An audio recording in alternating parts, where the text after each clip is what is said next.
Dr. Dance, para lang ho mas malinaw, ano po, nangangahulugan ba na dahil hindi binibigyan ng sapat na appropriations ng Kongreso, yung obligasyon ng Estado na magbayad sa insurance premium ng mga indirect contributors, yung kakulangan nito lumalabas na pinupunuan na noong perang na kukolekta mula sa direct contributors, na nangangahulugan na yung mga direct contributors na dapat din po makakuha ng mas malawak na serbisyo na babawasan kasi ibinibigay doon sa indirect contributors.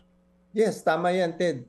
Ambagan tayo Ambagan tayo ng insurance, no, sa minimum 6,000 a year, depende sa income mo. May ambag tayong mga direct, yung mga may kayang magbayad. May ambag din ang gobyerno para doon sa mga di kaya. Tapos pinagsasabayan sa pondo, hati-hati tayo. Pag merong nagkasakit, kukunin doon sa ambagan natin. Yan ang insurance ambagan.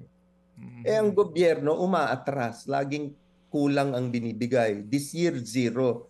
Ibig sabihin, lahat ng nagkasakit this year, ang nagbayad niyan tayo sa pinaghihirapan natin. Malaki rin yung binabawas, hindi ba? Sa 5% ng income mo ibabawas. Tapos sila aatras sa kanilang ambag. Parang di naman tama yon. Ang lumalabas, tayo na ang nagbabayad, tayo na ang nagbabalikat ng gastusin sa healthcare para sa taong bayan. Walang iwanan. Dapat ibalik yung pera na yan at para magamit in the future. Salamat po sa paliwanag na iyan, Doktor. Doktor, yung pong inyong binanggit kanina na mga figures, halimbawa nga po yung supposed to be nga 400 billion, kulang po ng 255 billion since 2023, no? At saka ito pong appropriations dapat for this year, nakulang na naman. Ito ho ba'y hango lamang sa computation sa obligasyon ng Estado na bayaran yung contribution ng mga indirect members at hindi pa kasama dito yung dapat na koleksyon sa sin taxes at excise tax dito po sa mga sweetened beverages?